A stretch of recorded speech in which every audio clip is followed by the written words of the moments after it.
You're listening to and such a short amount of time to do it in. We were really a Mamamia podcast. Cast your mind back to the start of 2020. What was on your bingo card? Do you remember? Probably not words like burnout, languishing, cameras off, Zoom, and the Great Resignation. But 2 years down the track, and here we are. The way we work has fundamentally changed in an instant. Offices are now considered optional, in-person meetings are rare, and the Great Resignation is upon us. So what does that mean? And how can we make sense of it? From Mamamia, you're listening to No Filter, a podcast where people tell their stories very candidly and aren't afraid to be vulnerable. My name is Mia Friedman, and I'm recording this from home. Adam Grant is an organisational psychologist, author, podcaster, and a man who goes viral on Instagram pretty much every day. Chances are, if you haven't heard of him, you've probably heard of something he's done, like coined the term languishing, or co-written a book with Sheryl Sandberg, or maybe you've watched one of his TED Talks, or read one of his books that have sold millions of copies worldwide. Because Adam's job is essentially to point out how the world can work smarter and better. I don't think we're supposed to go off on holiday to recharge. I think we're supposed to rejoice. Right? I think vacations are a time to celebrate and relax and enjoy our lives, not sort of desperately fill up our gas tanks so that we can be productive all over again. Here's my conversation with the glorious Adam Grant. You coined the phrase languishing, which we've spoken about on so many of our podcasts. We've written articles about it. It's really gone into the vernacular, and thank you for putting a word around a feeling that so many of us all around the world had at a time when we thought it was just us. I've been thinking a lot about our interview today and about our talk and the idea of languishing, and how this week, with everything that's been going on, as we're speaking now, there are floods in a lot of parts of Australia. There's a war in the Ukraine. It's not the opposite of languishing because it's still negative, but this idea of constant vigilance, that it feels like we just thought we were coming through COVID, then Omicron hit. We just thought we were coming through that, now there's a war. It's like we've gone from 3 years of pandemic into a war. How can we function in our lives? Because as prosaic as it is, you and I have got to go to work, people have got to work in shops and buy their groceries. How do we do that? You're asking me? I just study this. Good luck, Mia. It's hard. Just tell me, Adam, just like in 140 characters, can you just tell us how to live in these insane times? One of the biggest mistakes that I saw people make early in the pandemic was they said, well, I don't know what to do. I've never lived through a pandemic before. And it is true. Unless you're 102 years old, you probably have not lived through a prior pandemic. And even then, I'm guessing you don't remember it very well. I think the mistake there is focusing on the outer circumstances, which always feel unique. I think instead, if you can turn your attention to the inner emotions, you realize I have faced these emotions before in different circumstances. And if I pay attention to what helped me get through them, I can actually learn lessons from my own past resilience. Mm-hmm. So in the case of languishing, right, I think about how many times have people said, oh, I've got a case of the Mondays. That's languishing. That's an everyday version of muddling through of that stagnation and emptiness. You've powered through that before. And the question is, well, what was it that got you through it? And how do you apply that to now? I think the same is true when we're in the midst of floods and a war. We have faced acute crises at many points in our lives. What did you learn from that? So, Mia, let me ask you, how have you dealt with these kinds of events in the past? What have you learned? I've learned that adrenaline can be really, really helpful and communication can be really, really helpful. But I've never had to do it for this many years. Acute events usually happen in the space of hours or sometimes days or weeks, occasionally longer if you're dealing with a difficult illness or grief. But something that just keeps coming and coming, like a war in Ukraine wasn't on most of our bingo cards for 2022, and neither were floods and neither are all the other things that are going to happen. And I don't know whether it's just that we're coming out of 2 years of exhaustion from the pandemic and we're in a languishing state so we don't feel like we have any reserves of adrenaline. But it's also that feeling of if I lay my head down for 1 second, some new disaster is going to befall us. So it never feels safe. That's a really poignant description of the last 2 years. It's one of the reasons that some people have just cut off cold turkey from the news altogether and said, if something really important happens, someone will tell me. And then you have to hope that your whole inner circle doesn't do the same thing because you're all going to be isolated from the news. But I think that there's just a sense that a lot of people are depleted, right? Whether it's because they've been languishing for a long time or whether they feel burned out and are going through that kind of emotional exhaustion where they have nothing left to give, or whether they're depressed or dealing with now, chronic levels of anxiety. I don't think we have silver bullets to solve those problems. I think what we do know, though, is that oftentimes when people are struggling, they turn to others for advice. And they say, well, what should I do? And the problem with seeking advice is it puts you in a passive state of mind. You feel like you're dependent on somebody else for answers. What tends to work much better if you look at the data is actually giving advice to someone else. And so I would say, all right, if you're feeling that sense that I'm just overwhelmed by everything going on in the world, you should find somebody else who's also facing that and give them some suggestions for how they ought to navigate it. And Mia, you will generally find the advice you give to others is the advice that you needed to take for yourself. Oh, nice. So find someone who's coping less than you are. Is that what you're saying? It doesn't even have to be worse. It could be somebody who's just struggling with the same experience. Yeah. But when we think through our own problems, we often get stuck in the weeds. Whereas when we talk to other people about what they're grappling with, we tend to zoom out and get a little bit more perspective. It's one of the reasons why so many of us are better at giving advice than we are at making our own decisions, right? Because when you talk to a friend who's in a difficult situation, you immediately say, well, here are the 2 or 3 most important things, and let's forget about everything else. Whereas when it's you can't let go of the list of 94 issues that you have to work through. Yeah, there's a lot of confidence that comes from being able to say, well, here are 2 or 3 things that might help you. And then saying, I should probably follow my own suggestions right about now. On the subject of giving advice, languishing was one of your gifts to the vernacular. The other has been your philosophy around people being a giver, a taker, or a matcher, particularly in a work context. So these are fundamental styles of social interaction that we find in every culture around the world. A giver is somebody who's constantly asking, what could I do for you? A taker is the opposite. It's all about, what can you do for me? And a matcher is the instinct that most people have when they don't want to be too selfish or too generous. Let's say you meet a new colleague, for example. You'd say, well, I'll do something for you if you do something for me. And there are different values that underlie these 3 styles of interaction, right? So givers are guided usually by generosity and compassion, takers by personal ambition, and matchers by a sense of fairness and reciprocity. Let's start with values. Which of those values is most core for you? I think it's different. And I was going to ask you about this same philosophy applies within interpersonal relationships outside a work context. So, for example, in a romantic relationship, is there a giver or a taker? Of course it does.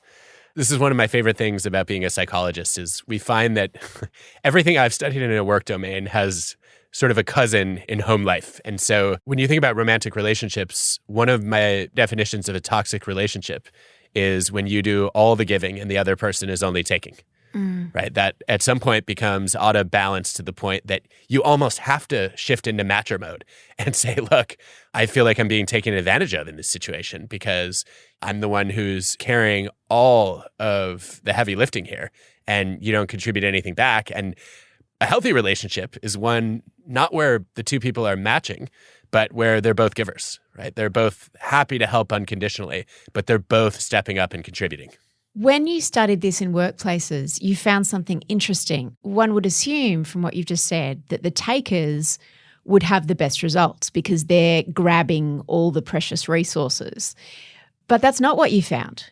I did not. This is good news, I thought, because takers are very good fakers when they deal with powerful people because they think that's how I get ahead, right? I'm going to impress somebody who has influence or status with my generosity. But then they realize at some point, it's a lot of work to pretend to care about everybody, which is how takers always talk, by the way. So they let their guard down with their peers and subordinates who then get to see their true colors. And in most workplaces, the default style is matching. That means that every time a taker takes advantage of someone, there is a matcher waiting in the wings to spread negative reputational information and protect everyone else and say, like, don't trust this guy. he's a selfish bastard. Right. And that makes it really difficult for takers to continually get away with exploiting people. And over time, their reputations and relationships get damaged. And in some cases, they rise quickly, but they also fall very quickly. Because they burn through people, right? And they don't inspire loyalty. What happens when a taker is your boss? I would say if you have the luxury, you should quit as soon as possible. It's really a risky situation to be in. As somebody whose career and livelihood is dependent on a taker, right? That means that your boss is constantly using you for personal gain, and you can't count on her to invest in your well-being or your development or your success. I know that not everyone has the opportunity to walk away. And there's been some recent research on what are effective strategies for dealing with abusive supervisors who tend to be takers. And it turns out that there are two options that work well. One is to try to reduce your dependence on them. So you might seek out mentors outside of them. You might try to transfer your role within the organization and basically try to protect yourself from their negative impact. The other is, ironically, you can also work to make them more dependent on you. So if you are indispensable to the point that they cannot succeed without you, it becomes in their best interest to treat you a little bit better. It's a dangerous strategy in some ways because you don't want to be indispensable to a taker in the long run because they're never going to promote you. They're never going to let you leave. If you try, they'll threaten to badmouth you as opposed to giving you a glowing recommendation or reference. And so I think in some ways it's a survival strategy to say, like, if you have to, right? Being needed by a taker boss might be better in the short run than not being needed. But in the long run, it's probably an act of self-sabotage. So I think you have to find a way to extract yourself from that relationship. And I guess one of the better ways to do that is you try to recognize that there's power in coalitions. So a single employee against a taker boss, not in a position where they're likely to really be able to have a voice or to drive change. But if you've got a whole team of people who are mutually frustrated with this person taking advantage of the whole team, that becomes an issue that you can raise up the hierarchy. And the challenge is then to find somebody who has both the care and also the authority to do something about it. In your TED Talk, you distinguish between agreeable takers and disagreeable takers. So disagreeable takers are like the assholes and they're quite easy to identify and they're more likely to be, just not very pleasant. Agreeable takers can be deceptive, and you gave a great way to recognize them is that they're thought very differently by the people above them than they are by the people below them. So they will be very good at managing up and very unpleasant to the people who work for them. And that was a bit of an aha moment because I've definitely worked with people like that before. Oh, no. I'm so sorry to hear that. Yeah, I think in some ways, agreeable takers are deadlier than disagreeable takers because the disagreeable takers are the people we recognize instantly as assholes, as you called them. We have all sorts of not so polite names for them. What allows us to protect ourselves is the fact that basically the nasty exterior also matches the selfish interior. And so you can sort of rely on your surface read of them. With agreeable takers, though, the person who's out to get you seems like on the surface that they're there to support you and help you. You're taken by surprise when they stab you in the back. In a lot of cases, you don't recognize the agreeable taker until they've already done you some damage, right? Yeah. Or they've already hurt someone that you care about. And then when you talk about givers, from the surface, it would seem, well, if you're a giver, surely you don't get any of your work done. Why are givers the highest performers in an organization? In the data that I gathered, givers were overrepresented on both extremes. They made up disproportionately the worst salespeople in terms of revenue, the least productive engineers, the least successful medical students, but they were also overrepresented on the success end of the spectrum, not just the failure end. The best salespeople, the best engineers, the best medical students were also givers. And I thought this was such an interesting paradox, right? That being kind to others could sink your career or it could enhance it. And I think that a lot of that boils down to the strategies you use. So what failed givers tended to do is they helped all the people all the time with all the requests. And they overextended themselves. They either got burned by takers or they just plain burned out because they were doing everyone else's job and never prioritizing their own needs and interests.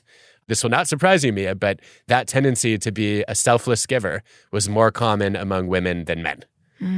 For a lot of reasons that I think you probably know better than I do. Certainly in a company with 100 women, it's evident a lot of the time. Yeah. It worries me because I think we still unfairly live in a world that not only stereotypes women as caring and communal, but pressures them to help, even in ways that are self-sacrificing, right? I think about the work that Madeline Heilman and Linda Babcock did, for example, showing that women are more likely to get stuck with the office housework, the taking notes in meetings, the planning events, the thankless tasks that are essentially invisible and non-strategic, but they still take up a lot of energy and a lot of time. And in the most recent experiments, women are more likely not only to get asked to do those, but then punished if they say no, because you're supposed to be caring and communal. You don't want to help? What a bitch is I think the stereotypical reaction. And then if they do say yes, they're taken for granted. Oh, she's caring. She wants to help, right? Whereas men, same situation. If I say no, oh, not a problem. He's busy. He's supposed to be ambitious. Yeah, results-oriented, right? He's an achiever. And if I say yes, I get showered with praise and rewards. What a good guy. Legend. I care. Look at Adam unstacking the dishwasher in the office kitchen. What a guy. I mean, this is just grossly unjust. And I naively thought, until I gathered these data and started reading some of the studies that various others had done, I thought that in the 21st century, we were finally rewarding people based on their contribution, as opposed to the gender they happen to identify with. And I could not have been more wrong. Hi, I'm Adam Grant, and you're listening to No Filter with Mia Friedman. Adam, did you see the Great Resignation coming? And was it a result of languishing? What actually happened? And how's it playing out now? This is such good timing. We're just finishing a work-life episode on the Great Resignation right now. Funnily enough, the term was coined by a colleague of mine, Anthony Klotz, when a reporter emailed me last year and said, could you refer an expert on quitting? I want to do a story on it. And I said, you have to talk to Anthony. And then she called him and he coined the Great Resignation in that interview. Wow. I thought, okay, Anthony is the perfect person to talk to, since he's been not only, giving us the language for this, but also studying how people quit for the last decade. And basically, from reading a bunch of evidence and from talking with him, I think there are three factors that are contributing to this heightened quitting that we're seeing in a lot of countries around the world. One is the languishing and burnout that we've all experienced from COVID, from Zoom fatigue, from working longer hours, the whole cascade of difficult events from the pandemic. The second is mortality salience, the fear that a lot of people have had of getting sick and dying, which leads many people, just like in the US, September 11th did for so many, to say, you know what, I spend the majority of my waking hours at work. I want my work to count for something. I don't want to go and do a meaningless job every day. And so I have to walk away from what I'm doing right now and find something that matters. The third piece of this seems to be that when so many of us were forced to work remotely, we got a taste of freedom. And we said, I kind of like this. I want more. Let's talk about burnout. I once read that there's two types of burnout. There's the type of burnout where you're just physically exhausted. But then often for creative people and others, there's the burnout that comes with being bored and doing the same task again and again. What do we do about burnout? Because not everybody can just quit their job. And everybody feels burnt out right now. There's no one who doesn't. I hope that's not true. I hope there are some people who don't feel burned out right now. Who are they? You don't seem burned out because I know you so well. Yeah. Right? Well, I've been observing you for the past few weeks. You seem fine, Mia. It's true. We go way back to at least half an hour ago. But I could say the same as you. But how can anyone not be burnt out after 2 years of pandemic and homeschooling and frustration and restrictions? Tell me about not being burnt out. How have you managed to not be? I mean, look, everyone has moments of feeling burned out, right? But when I think about burnout, I think about a chronic sense of feeling emotionally drained and depleted. I don't feel that. I think part of that comes from just structuring a lot of meaning and joy into my days, whether it's like skiing with our kids or playing Nintendo games on the joy side, or getting to work on books and articles and podcasts and TED Talks that I hope are useful to people. But did you feel burnout at the end of, pre-Omicron? Were you feeling burnt out after homeschooling 3 kids for a year and not knowing what the future held and having everything cancelled? There were definitely days where I felt it, but I had a few weeks where I languished pretty seriously. And I didn't even notice it until after I wrote the article. What's the difference between languishing and burnout? Or are they kind of sisters? I think that the big difference between them, and originally the languishing work that Corey Keyes did really was what introduced me to this whole idea. He's a sociologist who's been studying this phenomenon for 20 years. And the difference is that when you're burned out, your energy level is basically zero. You're like a car that's run out of gas. Whereas when you're languishing, you're not necessarily feeling this overwhelming sense of exhaustion.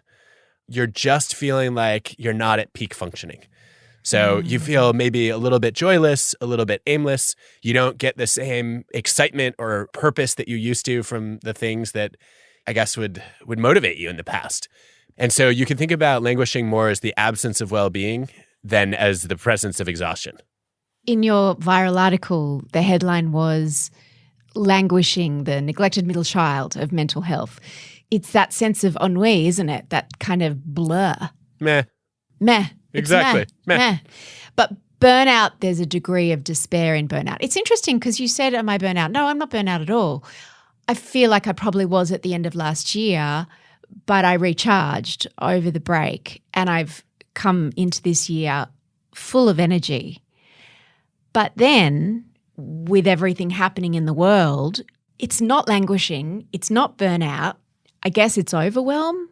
We might just call that stress, right? Which I think is probably like it's another one of those defaults that many of us are facing right now. But I have a couple of things that struck me about what you just said. The first one is I have a problem with the idea that we recharge over the break, as if the point of the holidays is to recover from burnout so that we can work again. Yes. I don't think we're supposed to go off on holiday to recharge. I think we're supposed to rejoice. Right? I think vacations are a time to celebrate and relax and enjoy our lives, not like sort of desperately fill up our gas tanks so that we can be productive all over again. And so the fact that you had to use the break to recharge as opposed to saying, I'm going to build recharging into my daily routine, or better yet, I'm going to keep charging before my battery goes to zero. Like that to me is a symptom of a cultural problem. Yeah, I see what you're saying. So you need to find a way of embedding recharge into every day instead of just saving it for weekends and holidays. I think so. There's actually some research that suggests that we should treat our weekends like vacations. And then we get the ongoing energy boost that we normally do when we go on a holiday for a couple of weeks and then come back and we're even more behind and like, why did I do this? Now I'm going to burn out all over again.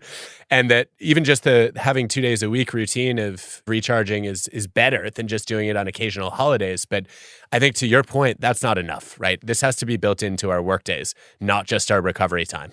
I'm Gen X. I think you're a millennial. I would say Gen X also, but I'm on the younger end of it. How old are you? I'm in my 40s. So yeah, you're on the younger end of Gen X. I'm 50 and I work with a lot of people who are Gen Z, who are in their early 20s. What have you noticed in your work are the big philosophical differences in their approach to work that, say, Gen Xers have and maybe younger millennials and Gen Zs? You know what, Mia? They're not nearly as big as most of us would expect. Really? Whenever people make claims about generational differences, what they forget is you can't really isolate what's generation and what's just age and life experience. Mm-hmm. And if it's really a generational difference, it shouldn't matter how old you are, right? It should be there's a unique outlook that this birth cohort, right, this group of people who happen to grow up in a particular era share. There's a researcher named Jean Twenge who's actually teased these things apart. What she does is she takes surveys that were done of high school and college students starting in the 1960s, and she basically compares them to present so that you have like every generation when they were 18 and when they were 21, and you can start to say, well, did they actually see things differently? Turns out, if you look at work, for example, every generation has the same work values in the same order on average. We all want the same things out of work. We want interesting, meaningful roles. We want to get paid well to support ourselves, our families, and our lifestyles. We want to have meaningful community at work and connections and relationships with other people. We want leisure time. Guess what? Those are human universals, more or less. They're not generationally specific. Where we do see differences, they turn out to be much more heavily driven by age than generation. So a lot of people complain, for example, that millennials seem to be more selfish and entitled and narcissistic. And you could take that and say, well, they're a bunch of takers. Guess what? We were too when we were their age. This is not a generational story. It's a story about how you operate before you have real responsibility. As people get promoted at work, as they have children, as they care for elderly parents, right? All of a sudden, they start to think about others. And over time, we see the biggest spike in the tendency to be a giver is right around mid-career and midlife, which is, I think, when you have more to give, you have less to lose, and you also start to freak out about the generation that's coming up, and somebody's got to help them or else the world is screwed. So there are differences in how different generations express themselves. We see, for example, that concern for social approval has dropped. Concern for self-expression has gone up a little bit. And so I would say all these things that people think are different about younger people, it may just be that they're more vocal about it, but many of those thoughts existed in previous generations too. We've just seen the biggest disruption to work life that we could have possibly ever imagined with COVID, and many workplaces and schools and universities and colleges having to go home and move to remote work and remote learning. What are you seeing that we've gained from that experiment, and what have we lost? Because now as people start to say, okay, well, it's probably safe to come back to work, but do we want to? And should we?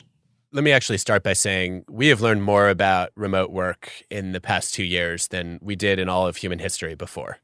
And it shouldn't have taken us this long to run these experiments, because I remember in 2018 going to a bunch of CEOs and saying, look, we already have a meta-analysis, a study of studies, showing that as long as people are in the office half the week together, if you let them work from anywhere the other half, they're more productive, more satisfied, less likely to quit, and there's no cost to relationships.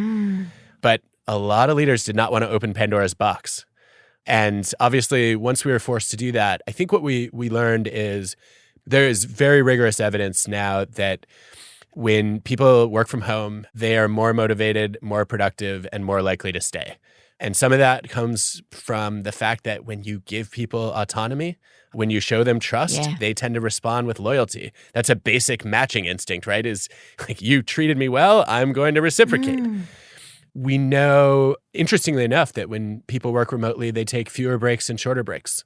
They focus on doing their work well and proving that they're trustworthy, and then okay, well, I want to make time for the rest of my life. We've also had some real gains in inclusion. So we know that Black employees, for example, in the knowledge economy have encountered far fewer moments of incivility, fewer microaggressions, fewer moments of discrimination. And I think in some ways that's not an excuse for continuing to be remote. But it's an unexpected gain, yeah. Yeah, there has been this equalizing force of everybody is in the same size window. Everybody has the same opportunity to engage. I think what we've lost is basically three things. It's learning, it's collaboration, and it's culture. Those are really hard to substitute for in a virtual world. And the fact that I can't just randomly ask you a question unless we schedule a meeting makes it hard for me to soak up your wisdom. It makes it difficult for me to get on the same page with you. And it makes me wonder, do we share a mission and values? And so, I think this is why given these trade-offs, a lot of companies are going to hybrid now and saying, well, we're going to give people 3 days on site and 2 days from anywhere. And the problem with that is you want people to be on site the same days so that you can build culture and community and that collaboration. But then you need way more office space than is actually required, right? Because what are you going to do those other 2 days a week? And I don't think we've figured any of that out yet. So true. And I think that also by going virtual, people have forgotten how to talk to each other. And there's also a lot more room for misinterpretation because there's no tone in a Slack message. I think that's true. I think that we've become a little too reliant, though, on the face-to-face interaction. All of a sudden, Zoom and Teams and all these platforms, there's a video feature, so I'm going to use it. Well, if you look at the data, it turns out that one of the big causes of Zoom fatigue is the video feed.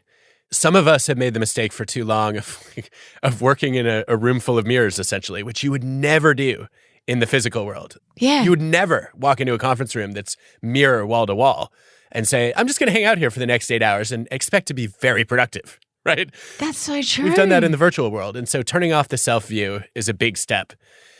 There's also, though, some solid evidence that one of the reasons we get exhausted in these virtual interactions is we're struggling to send and receive all these glitchy facial expressions.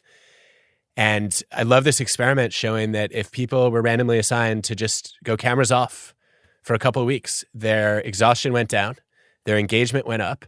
And that was especially true for women and newcomers, which are, as you know, two groups that still have to worry more about their appearance than they should. And I'm not saying that every meeting should be cameras off, right? It's helpful if you're meeting somebody for the first time to see what they look like. It's helpful for coordinating in a large group or for engaging with your audience in a presentation. But if you've got a small group of people that you know well, cameras off, walking meetings, big step toward freeing people. And guess what? We're actually more accurate at reading people's emotions if we only hear their voice and we don't see their face or body language. You've spoken about the idea of evolving our opinions and evolving the way we think about things and how that's mistaken sometimes as a weakness but is in fact a strength. I did write about that, although I reserve the right to rethink it. I think that really, a lot of this we see in politics, but it happens in every walk of life. Somebody changes their mind and somebody says, flip-flopper, hypocrite. And it's not how often you change your mind that determines whether you're consistent. It's why you change your mind. If you're changing your mind just to please other people, right, you are basically a politician. You're lobbying for somebody else's approval and you're not demonstrating integrity. If you change your mind, though, because you've encountered sharper logic or stronger evidence, that's actually a sign of integrity. Right? You're saying, I am standing by my principles, which are about seeking the truth and trying to be a lifelong learner. And the fact that I've changed my mind means that I am actually being true to those principles. And you know what? It's better to be accused of hypocrisy than to lose your integrity. You say that when people are trying to convince other people or when they're talking or arguing, there are three modes of communication: preacher, politician, and there's another P one that I've forgotten because I was going to say P also for perimenopausal. Prosecutor. Prosecutor, preacher, politician. Can you tell me the difference between those three things? We just touched on politician mode. That's when you're basically only listening to people if they already agree with your opinions. And you're constantly trying to sort of figure out, is this person in my tribe or not? You're on board or not, depending on whether they share your views. Preacher mode is when you're trying to proselytize your views and spread them to other people. And prosecutor mode is when you're attacking somebody else's views and trying to prove them wrong and win an argument. And what's the most effective form of communication? None of the above. So my biggest vice, Mia, is prosecutor mode for sure. That's, I think, the one that I slip into most often and regret. I feel like when I think somebody is wrong, it's my professional responsibility as a social scientist and my moral responsibility as a human being to correct them, which strangely never goes well when I'm in that mode. What I'm trying to do as often as possible is get out of prosecutor mode and into scientist mode. When I say think like a scientist, I do not mean that you need to own a microscope or buy a telescope. I just mean that you don't let your ideas become your identity. That you realize a lot of my opinions are just hypotheses waiting to be tested. Many of the decisions I make are experiments, but I didn't have a control group. And I've got to have the humility to know what I don't know and the curiosity to seek out new knowledge. And what that allows you to do is instead of living in a world where you say, I'm right and they're wrong, you say, I might be wrong. And I need to listen to the ideas that make me think hard, not just the opinions that make me feel good. I need to surround myself with people who challenge my thought process, not just the ones who agree with my conclusions. And if I do that, I will actually keep an open mind. I will learn more. And the faster you are to recognize when you're wrong, the faster you can move toward getting it right, which last time I checked was the goal. Curiosity, as you've said many times, is such an underrated value and quality in people, isn't it? I think it is. I'm curious about your thoughts actually on why we underrate it. Back to what you said, I think so often people are in preacher mode, trying to convince other people to agree with them, or prosecutor mode, trying to get people to agree with them, that they don't ask questions. I don't know. I'm endlessly curious and I've made that into a career, just asking people questions.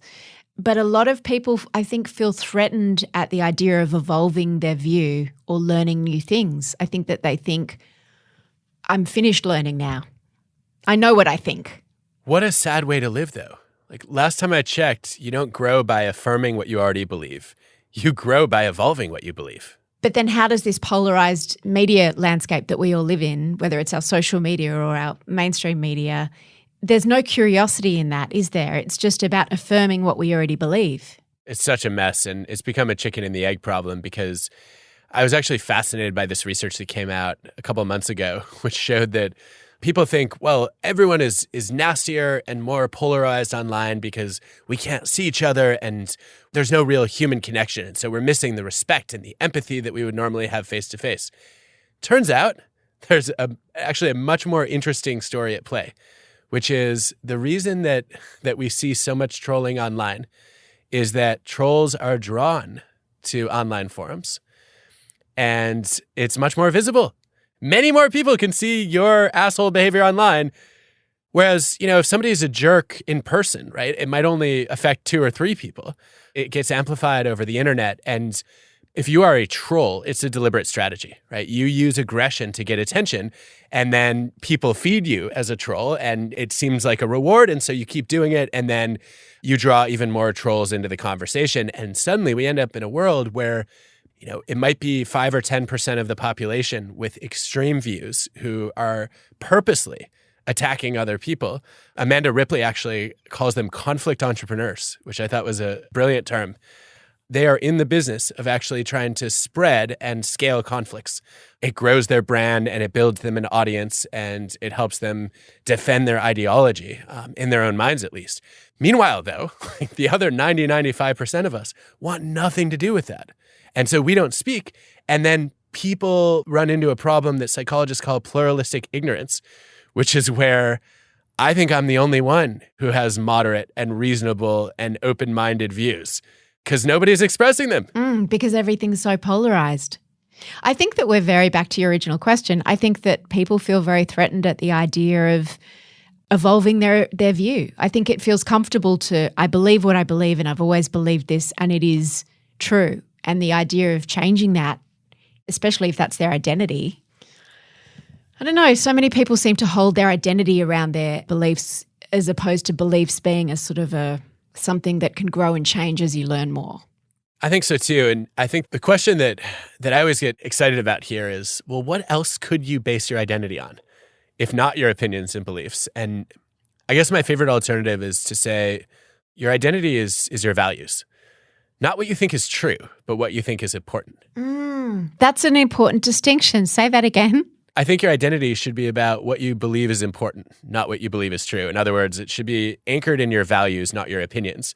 So I'm not a person who believes in particular policies.